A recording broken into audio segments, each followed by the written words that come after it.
Kia ora koutou. Wakataka te hau ki te uru, wakataka te hau ki te tonga. Kia mā kina kina ki uta, kia mā taratara ki tai. E hiaki ana te atākura, he tio, he hoku, he hauhu, te hei mauri ora. Thank you very much, Liz, for the karakia. This is the start of the ceremony, which is a historic occasion. Tēnā koutou, tēnā koutou, tēnā koutou katoa, shalom, goedemiddag. The story of Anne Frank is well known to us all. A young woman who's been described as the teenager of the 20th century, who wrote a diary which is in the 10 most read books in the world.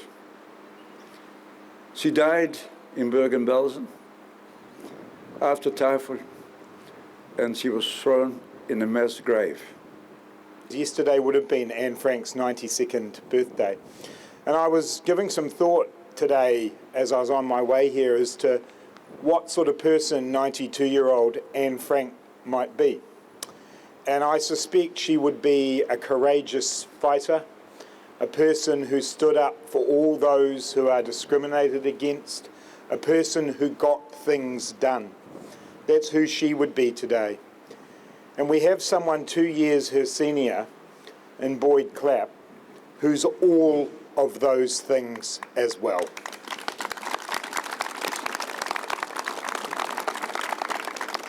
Boyd, you are a remarkable person. You never give up. Your drive and your energy are extraordinary. And while you have thanked the many people who've supported you in putting this project together, it's your drive, your commitment and your enthusiasm that bring us here today and bring us to the unveiling of this memorial.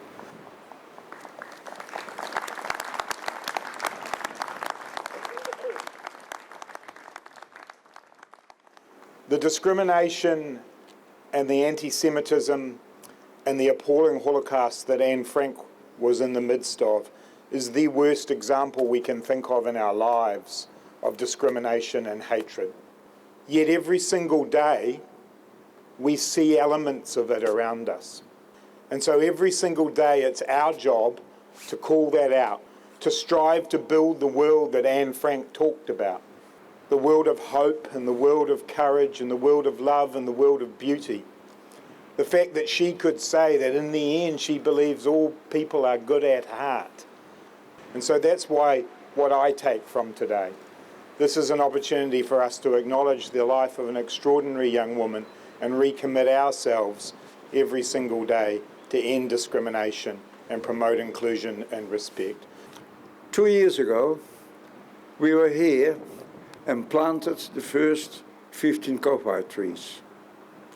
They are on this side. They are the 15 trees that recognize the 15 short years she had of her life. And from here you see 75 trees. And the 75 trees are the years she never had, because she would at that time could have been 90. When we had the trees planted, we discussed with the council what we would have between the 15 trees and the 75 trees.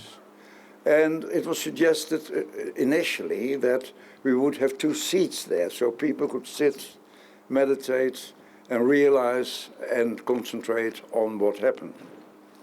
But I met 12 months ago a man called Matthijs Siljee, who is the deputy head of the School of Design at Victoria University.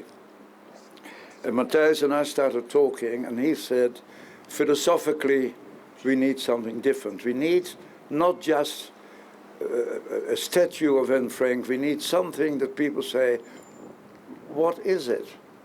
It will make them think. Unlike a bench in the park, none of the seats offer the expected privilege of the idyllic view over the valley. Instead, they engage in a simple object theatre.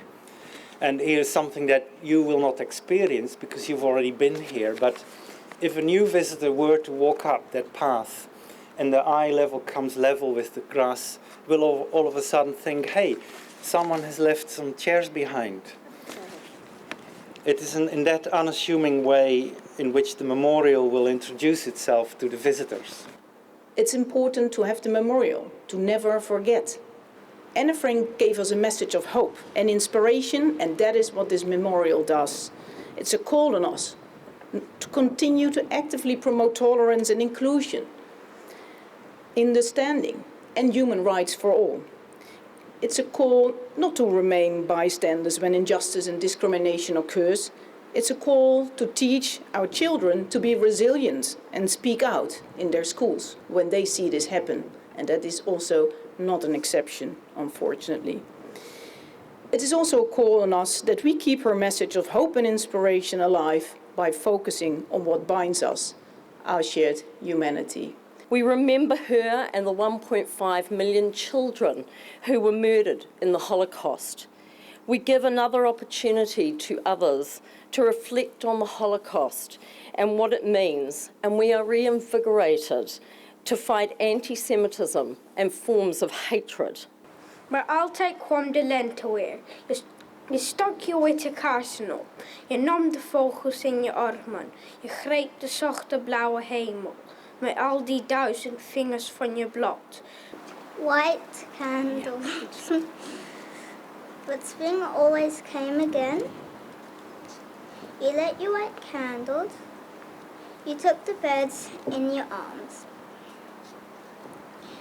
You seized the soft blue sky with all the 1,000 fingers of your leaves. But spring always came again, even though so many trains were leaving here and there was nothing left to live for.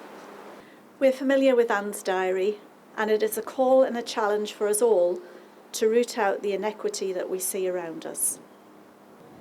She was 14 years of age, and there is no doubt that she was a wahine toa, demonstrating great bravery, courage, and tenacity of spirit. Our young people are also faced with many challenges and will themselves need to be courageous and strong. They live in a time of uncertainty for the future.